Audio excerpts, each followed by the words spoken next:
right. What's the big deal about talent? Basically, yeah, honey, that would, How expensive is it? well, Yeah, the events. Yeah.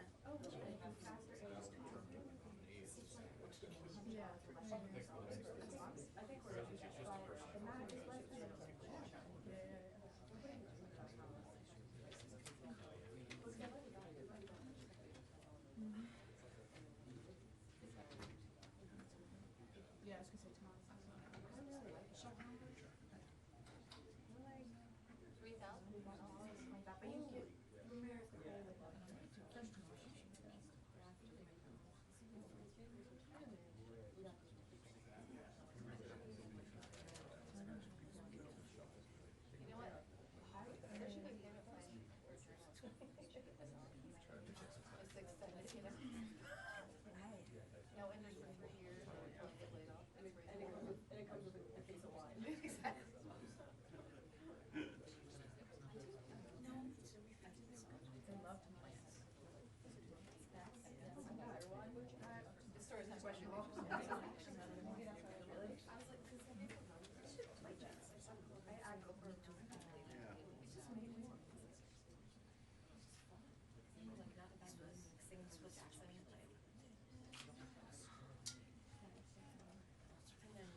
'Okay, well, good morning, everyone.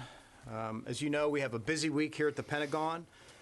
DoD leadership will be testifying in 20 hearings before Congress in the coming days as we continue to brief the Hill on the department's FY21 budget request. As you know, I was in Afghanistan on Saturday with President Ghani and NATO Secretary General Stoltenberg, where we announced a joint declaration on bringing peace to Afghanistan, which reaffirms the United States' partnership with the government of Afghanistan. This was an important first step toward a political solution to end the war in Afghanistan. As I reiterated to our Afghan partners, this is a conditions-based agreement. A conditions-based agreement. We are watching the Taliban's actions closely to assess whether they are upholding their commitments. I also had the opportunity to address our troops and coalition forces while I was in Kabul and speak with MSO, VSO groups while en route back to the United States. We must not forget that this agreement was enabled by the tremendous sacrifices our servicemen and women have made over the past 18-plus years. They continue to do great work supporting the Afghan security forces and taking terrorists off the battlefield whenever they emerge. My message to the coalition was to stay vigilant because we still have a long and difficult mission ahead of us. Before I close, I'd also like to provide a brief update on what DoD is doing to address the coronavirus. For the past 6 weeks, we've had a daily working group meeting at the general officer level, including the Joint Staff, the services, the combatant commands, and OSD. As a result, we've issued a variety of memorandums and directives advising the force on how to deal with coronavirus. At the end of last week, I did a deep dive with DoD civilian and military leadership, including all the service secretaries, the COCOM commanders, to ensure the entire department is equipped for all scenarios, short and long-term, domestic and international.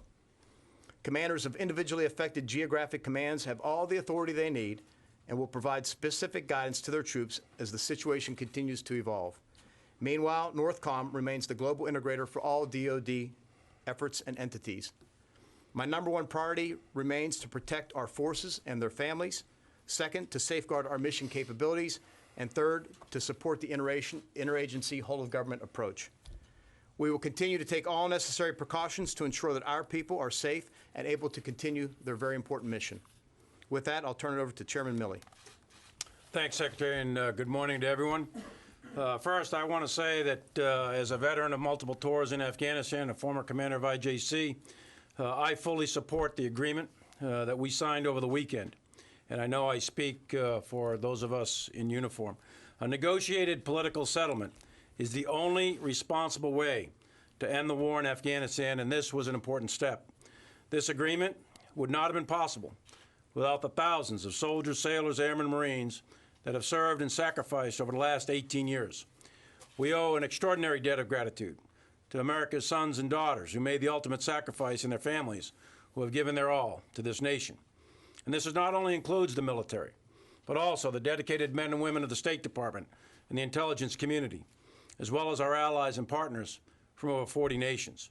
This agreement, as the Secretary said, is conditions-based, and the best opportunity to end the war is now.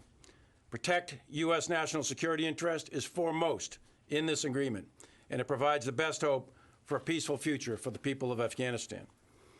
I would also like to highlight the potential impact of coronavirus and echo what the Secretary just said on our military force and on our operations and preparations. The Department of Defense, under the Secretary's direction, has standing plans to respond to infectious disease outbreaks, and we're executing those plans at our bases and operating locations around the world in order to, one, protect the soldiers, sailors, airmen, Marines, and their families, to sustain our ability to continue to defend the United States and execute successfully the National Defense Strategy, and to support the whole-of-government response to the outbreak. We're communicating regularly with our operational commanders to assess how the virus might impact our exercises and ongoing operations around the world, to include our readiness, including those of our allies and partners as well. The U.S. Armed Forces remains ready to defend the homeland and provide support to the interagency partners that are currently leading this effort. And with that, be happy to take your questions. Hi, Mr. Secretary, there's already been some violent attacks, particularly up around coast today. Is there now an opening for the Taliban to conduct any violence for the next, several days until whatever agreement is reached? Or is the group able to conduct attacks now against either Afghan or the U.S.? And General, can you just address the U.S. CT efforts from now on? Will the U.S. continue to conduct CT, particularly against other groups? And does this idea of now new attacks against potentially Afghan forces restrict the U.S. ability to train with the Afghans? So I'll take the first question. Our expectation is that a reduced level of violence would occur, and it would decrease over time as we move forward. As we see these things happen, first of all, we have to verify that an attack happened, and then we have to figure out attribution, and we work our way through this, day after day. So this is going to be a step-by-step process, and we'll evaluate each day. And I'm confident in General Miller's capabilities on the ground to do that and to give us good feedback as with regard to the implementation of the base agreement. So two things, Lita. One is the Taliban is not a monolithic group. There's multiple terrorist organizations operating over there. So we don't know. I know the attack you're talking about. Got some initial reports on it. We don't know exactly who did that yet. That's the first point. Secondly, I would caution everybody to think that there's going to be an absolute cessation of violence in Afghanistan. That is probably not going to happen. It's probably not going to go to zero. So this is a significant step forward, this agreement, and it's going to lead to inter-Afghan dialogue, and it ultimately leads to a peace agreement. But to think that it's going to go to zero immediately, that probably is not going to be the case. So on the CT piece, the United States will stay committed to secure our national security interests, and that has been the commitment of this administration and previous administrations. So we'll maintain whatever capabilities necessary to defend the United States against terrorists. And I'll just a quick follow-up, Lita. I spoke to this in Kabul on Saturday. We still are going to conduct counterterrorism operations against ISIS-K and other groups that are out there. Can you update us, either of you, on the drawdown of U.S. troops in Afghanistan? When will it begin, and can you give us a timeline? There's been some reports of 3 to 5 months. Is that correct? And then the president also said over the weekend that he'll be meeting with the Taliban soon. Do you have any details of that, how that's going to happen? Can you share, will you be present? Yeah, I have no details on it at this point. The State Department will be working that with regard to your second question, Courtney. On the first question, the agreement says that we would reduce down to 8,600 within 135 days, if I recall correctly, and that drawdown would begin in the first 10 days. But you know, my instructions to the commander was, let's get moving. Let's show our full faith and effort to do that. As you know, I've said on many occasions that I'm comfortable we can still conduct all the missions we need to conduct at 8,600. So it has begun then, the drawdown? I don't know if it actually physically begun, but General Miller had my okay, my approval to begin at his pace. Certainly within 10 days, because the requirement said, the agreement says that within 10 days it should begin. Could you be specific about the impact of coronavirus on ongoing military operations, and also what you're doing here in the United States to prevent the spread of the virus among troops? You want to take that? Yeah, David, thanks. Overseas, we have a variety of exercise operations ongoing. Right now, the overall broad impact to the uniformed U.S. military is very, very minimal. It's not to say it's zero, but it's very, very minimal. Very few cases have been diagnosed, et cetera. That's not surprising because we have a very young demographic in the U.S. military, healthy demographic, lots of immunizations and so on and so forth. And we hope to keep it that way. We have, however, modified some of the exercises on the Korean Peninsula. There was a CPX that was scheduled, and I think the my counterpart in Korea, the Korean chairman of the Joint Chiefs of Staff, he requested that be postponed. We're going to go ahead and do that. We're taking a look at some other exercises to see if they need to be modified or changed. Right now, Cobra Gold in Thailand is on track, and that's ongoing. We have got Defender in Europe that's kicked in. So we're looking at the exercises, but right now we don't see any significant negative impact on that. Here in the United States, we are making all due preparations to protect our bases, camps, and stations, and also to act in support of Health and Human Services. So we've got lots of capabilities, medical capabilities, housing, and so on and so forth, that if required and directed by the Secretary of Defense, we'll do our part. So let me just follow up for a second. Some countries, a lot of countries, are closing their borders. Is that having an impact on supply lines any place? For us, no, not in any significant way yet. We're still able, for example, in Korea, the Secretary directed some additional medical personnel sent over there, additional medical equipment and personal protective equipment, masks, gloves, gowns, those sorts of things. So we're doing all of that. In addition to that, our research labs, our military research labs are working feverishly around the horn here to try to come up with a vaccine. So we'll see how that develops over the next couple of months. There's a whole wide variety of things that we're doing, and we'll make available whatever assets and resources we have that's necessary and directed to do so. Two questions. Could you shed any further light on what the conditions will be for the 14-month withdrawal period or proceeding with that? And what happens if there's a delay to the start of the initial Afghan to Afghan talks, which are supposed to begin on March 10th, but now it appears that there's already a disconnect over the prisoner withdrawal and what has been agreed to vis-a-vis that. Would the initial drawdown to 8,600 be paused if the talks don't begin on or about March 10th? Thanks. Again, we'll take this one day at a time and sort through it. We're in, what, day 2 right now? Day 2, hour 39. And we got to work our way through that. Our commitment under the agreement was to facilitate that exchange of persons between the Taliban and the government of Afghanistan. And as I've said over and over, it's all conditions-based.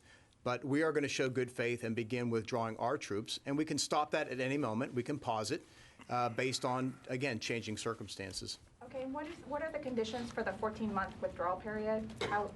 Well, there's you'd have to go back to the base agreement I think you have access to that at this point, and you could read what we committed to do, but then there's what the Taliban committed to do, and then there's some other things in there. So what we want to do is make sure that that those are completely followed. But what we'll do is we'll go to 8,600, and we're going to stop, and we'll assess the situation, not just tactically on the ground, but also are all the parties living up to their obligations, their commitments? Are they acting in good faith and showing good effort?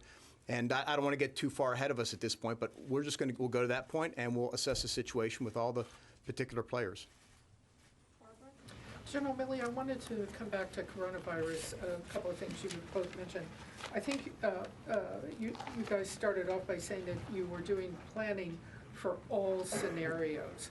So is it correct then you're aligned with civilian federal health authorities that would include a planning scenario for the military facing a pandemic? Is that part of your planning scenario? Did I understand you that military labs are also working on vaccine research? And a lot of enlisted families, of course, don't have a lot of spare cash to stockpile supplies and all of that. And I'm just wondering if there's any thinking going on as this potentially goes on, whether there's some assistance being thought about. Spouses may not be able to take leave if they're sick. Their children still may have to go to child care. Is there any thinking about what might need to be ready to go to help enlisted families if they, who don't earn as much as others, may have issues with this? But could you start by telling us if pandemic is in fact one of your planning scenarios, since you gentlemen said you were looking at everything? Well, no surprise, the United States military looks at wide varieties of scenarios. We look at best case, worst case, and the middle case sort of thing. Pandemic is the worst case, and that has not been yet declared by, to my knowledge anyway, by the World Health Organization. So in terms of executing, no. But yes, of course, we do all kinds of planning in the Department of Defense. And we take inventory of all our resources, our stocks, and what tasks would have to be done. So the short answer is yes, of course we do that. And with respect to the vaccine, yes, the military labs are in fact working, very consistently. Not only in that vaccine, but all kinds of things. So the military labs have all kinds of capability to do that, and working in direct support of the Health and Human Services to do that. On your last point, Barbara, about the taking care of soldiers and families, it's one of the top priorities of Secretary of Defense. It's one of the top priorities of all of us in uniform. It's one of our solemn responsibilities to take care of our soldiers and families, and we intend to do that. And we'll provide whatever assistance is needed to them, to include time off and working with their employers, et cetera, if they're working with civilian employers, to include supplemental help if they lack supplies, et cetera, in the home. If they get infected, they have to be at home for, say, 2 or 3 weeks, something like that. So yes, we'll work with our families and troops. How many U.S. personnel forces have been tested for COVID-19? And could you give us a sense, when you said that laboratories are working on a vaccine, which laboratories? And are they working in conjunction with private industry as well, or are they just working on their own and hoping for the best? Well, on the testing, we'd have to go offline and get you separate numbers. Obviously, we're doing testing in Korea, for an example, given the numbers there. And with regard to labs, Fort Detrick, for example, was involved in terms of working with the interagency to help provide, given their expertise and their capabilities. And then just a quick follow on, you said that there'd be no impact on exercises. Cobra Gold is going on. Is there any special screening for folks from other member nations in Cobra Gold? And what about folks at Aviano? Is there any kind of special precautions being taken to isolate them from the outbreak in northern Italy? The commanders are taking all necessary precautions because this is unique to every situation and every location. So we've sent out, as I said, memorandums and directives. The commanders have the information they need, and we're relying on them to make good judgments. And as we tease out other issues, such as was raised, that come up through the services, we will continue to deal with those. We have another meeting at the end of this week with all the service secretaries and combatant commanders on it. Chairman, And there's three specific things. Access to bases is being restricted in certain locations, such as northern Italy and in South Korea, as an example. Secondly is travel restrictions. So the soldiers that are on these bases, or airmen that are on these bases, are being restricted in terms of their travel inside the AOR, inside the community, in Central Command, EUCOM, and in Indo-PACOM. So the travel restriction piece. And then the last piece is with respect to the protective gear that's in test kits that are being distributed. We are pushing some of that forward with the priority distribution going to the peninsula, Korea. Jennifer? Secretary Esper, what will the U.S. do if Turkey invokes Article 5 in Syria?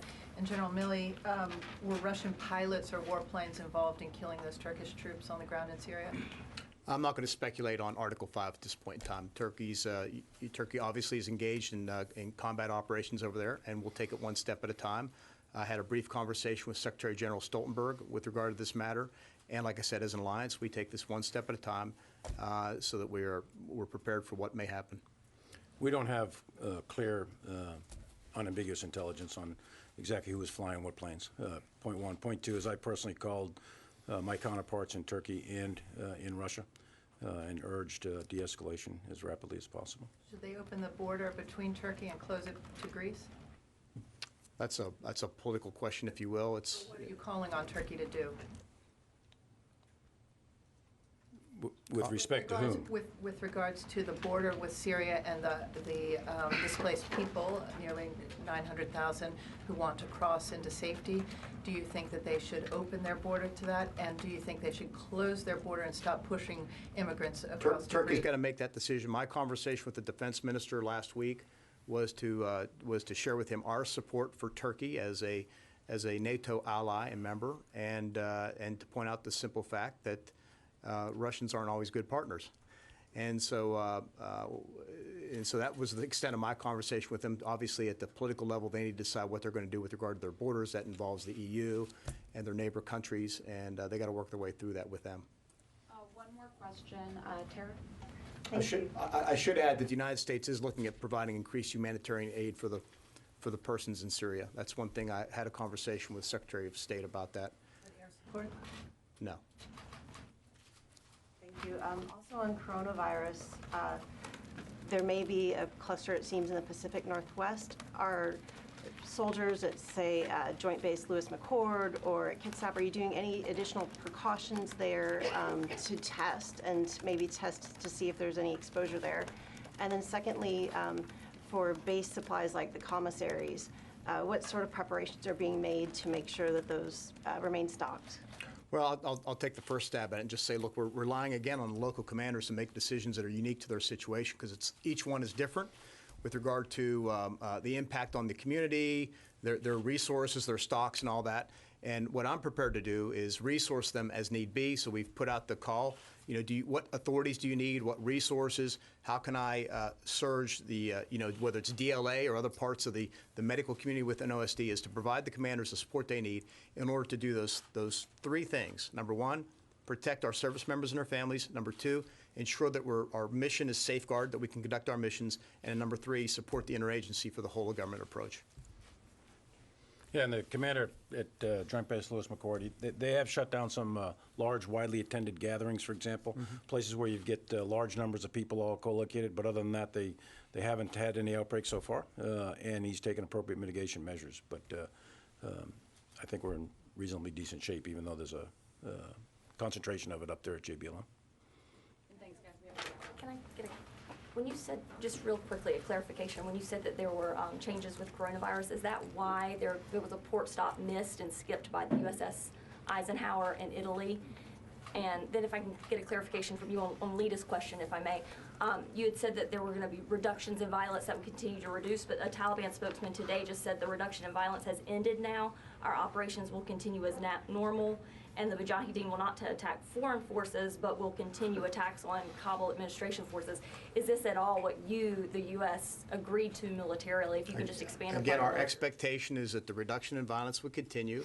It would taper off till we got intra-Afghan negotiations where we'd ultimately consummate in a ceasefire, if you will. So again, day 2, we'll deal with the issue. We'll make sure we understand attribution, the extent of the attack, and it's going to be a constant engagement. This is going to be a long, windy, bumpy road. There will be ups and downs, and we'll stop and start. That's going to be the nature of this over the next days, weeks, and months. And so I'm not going to get too excited about what happens at the moment. We're just going to deal with each situation as it arises and make sure we stay focused on the mission. The mission here, again, number 1, is to make sure Afghanistan never again becomes a safe haven for terrorists to attack this country. We've been very successful for the past 18 years for doing that. And then number 2, support our Afghan partners in the process. And then number 3, again, as we can, bring our troops home, withdraw our presence in the country. But that's our commitment. That's what we intend to do. And we're going to stay focused on that because at the end of the day, the best path, if not the only path forward, is through a political agreement between the warring parties. So what this spokesman said is not what the U.S. I don't know. You're quoting me something I haven't seen or heard or read. I don't know who the person is. I don't know exactly what they're saying. So The main Taliban spokesman. Sorry, and the port stop, is that why we? That's one of the examples, yeah. Thank you.